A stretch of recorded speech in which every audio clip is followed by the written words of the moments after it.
What's up guys, Fondan Mukhaj and welcome to my channel. So basically today we'll be speaking about Antonio Conte's tactics at Tottenham Hotspur. Now Tottenham Hotspur, since Antonio Conte has come in, has shown significant improvement before the COVID outbreak hit them. But anyways, they are right now 7th in the Premier League table with 2 games in hand, and if they win both of the games, they go into the top 4. So anyways, let's come to the tactics that Conte uses at Tottenham Hotspur. So firstly, Conte generally likes to set up in a 3-4-3 formation, sometimes a 3-5-2. Generally, he has used this generally in the Serie A with Inter Milan and Juventus, but at Premier League, generally uses the 3-4-3 with two highly attacking wing backs and a pretty central front three.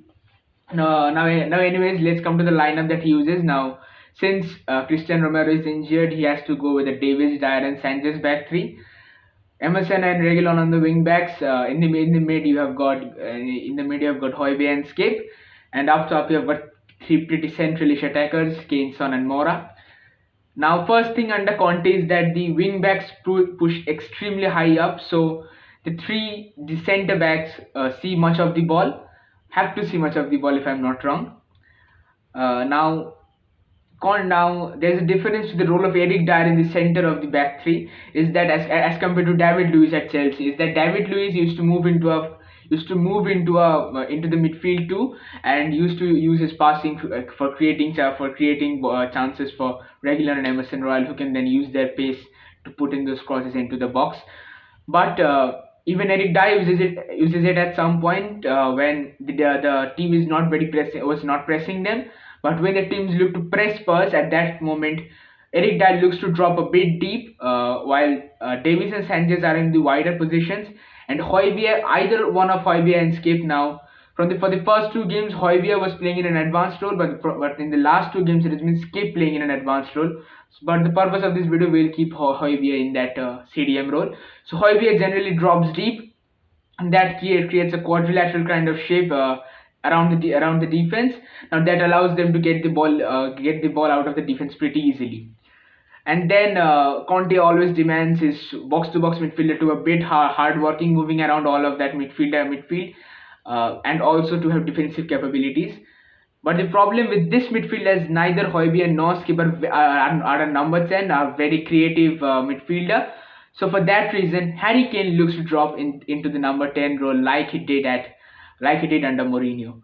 There is a slight difference to this as compared to that of Chelsea, where Diego Costa used to be the man up top, who used to just make movement all around the penalty area to receive the ball and hit the goal. But Kane looks to be the more creative guy. He looks to drop deep and uses his passing to pass the balls to Reguilon, Emerson, or even the pretty fast wingers, pretty pacey wingers like Son and Mora. Now, now this is a tactic that Conte looks to use. This is the most improvised tactic that Conte uses at Spurs. But there are a few faults in this in the players at the players in the Tottenham side. We'll be getting to that a few minutes later.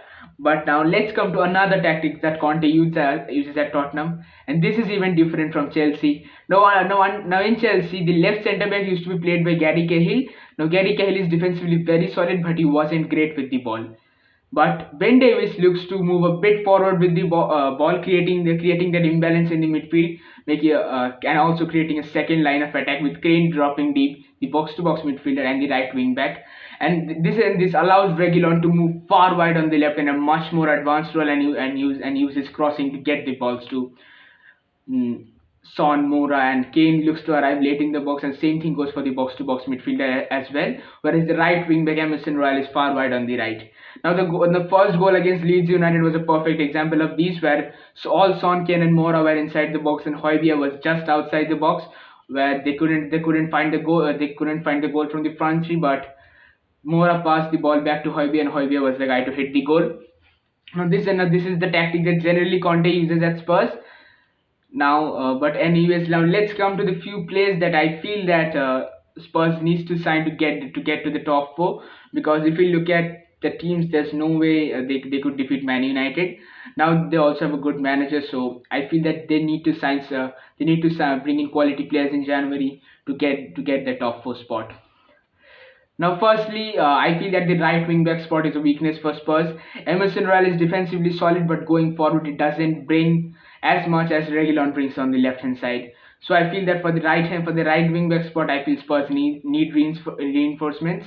Um, and for that, I feel that the Danish wing back Joachim Mahile would be a perfect fit for that role. If I'm pronouncing his name right, I can be horribly wrong with his name, but I feel it is pronounced Joachim Mahile. I've seen him playing. The guy is brilliant, young, hungry for goals and assists, and I feel that he can do pretty well in the trying wing back spot and would give Emerson Royal a bit of confidence as well as a competition.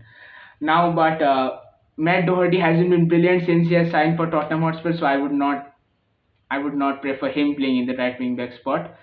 So, anyways, now in the middle of the park, first of all, I would like to mention that Højbjerg was brilliant in the Euros for Denmark when he was playing in the box-to-box role.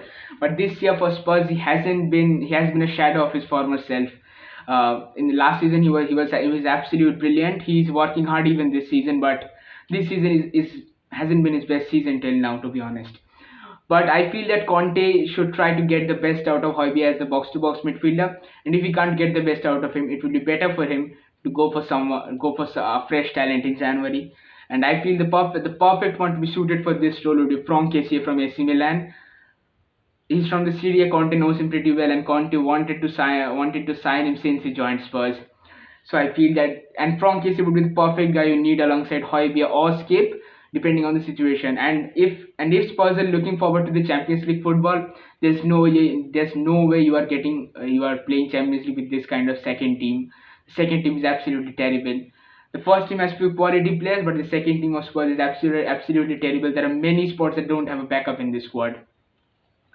So, anyways, these are the tactics that Conte looks to use as Spurs, and these are the few positions where Spurs need reinforcements in January. Now, I made these tactics pretty straightforward. I know the video has been shorter than I expected, but anyways, I feel that there are also many other spots that Conte can improve. Firstly, the whole backline can be improved, but I don't feel that it is needed in the January window because there are much more important things to improve in this squad rather than the back three.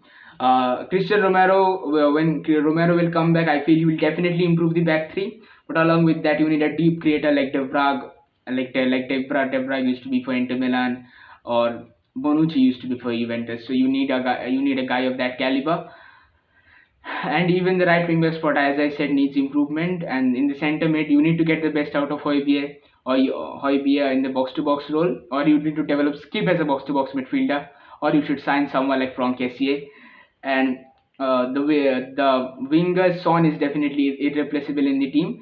I feel that an upgrade on Lucas Moura would be something that Conte would look to make. But Lucas Moura has been very good this season, but I feel that there can be better options than Lucas Moura. I feel Lucas Moura would be good as a backup, but I feel for first team football, he needs to find someone better for, especially for Champions League side. And the last but not the least is a backup for Harry Kane. Not even a backup. I would prefer someone like Vlahovic, who would be the guy who would be challenging Kane to get that get that target man spot in the first team. So anyway, this is the team. This is the tactics, and this is the team that I have got for Conte. That what Conte needs to improve at Tottenham, and what he has improved already at Tottenham. So if you have enjoyed this video, don't forget to like, share, and subscribe. Till then, bye bye.